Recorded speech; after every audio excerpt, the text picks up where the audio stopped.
اعوذ باللہ من الشیطان الرجیم، بسم اللہ الرحمن الرحیم۔ تربیت کا تعلق کس چیز سے؟ دوستو، تاریخ کا سب سے بڑا مزاحیہ اداکار چاری چپلن اپنا ایک واقعہ بیان کرتا ہے کہ بچپن میں ایک بار میں اپنے والد کے ساتھ سرکس کا شو دیکھنے گیا۔ ہم لوگ سرکس کا ٹکٹ حاصل کرنے کے لیے قطار میں کھڑے تھے۔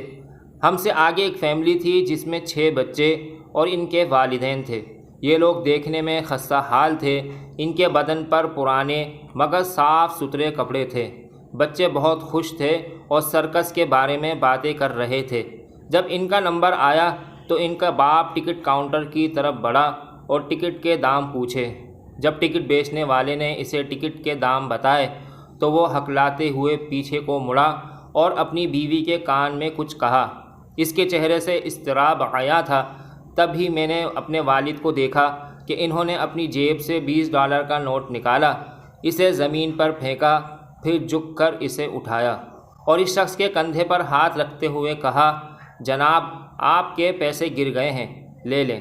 اشک آلود آنکھوں سے اس شخص نے میرے والد کو دیکھا اور کہا، شکریہ محترم۔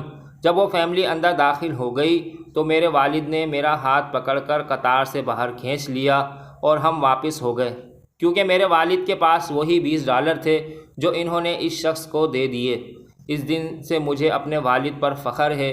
وہ منظر میری زندگی کا سب سے خوبصورت شو تھا، اس شو سے بھی زیادہ جو ہم اس دن سرکس میں نہیں دیکھ سکے۔ اور تبھی سے میرا یہ ماننا ہے کہ تربیت کا تعلق عملی نمونے سے ہے، محض کتابی نظریات سے نہیں۔ نوٹ: اس پیغام کو دوسروں تک پہنچائیے تاکہ اللہ کسی کی زندگی کو آپ کے ذریعے بدل دے۔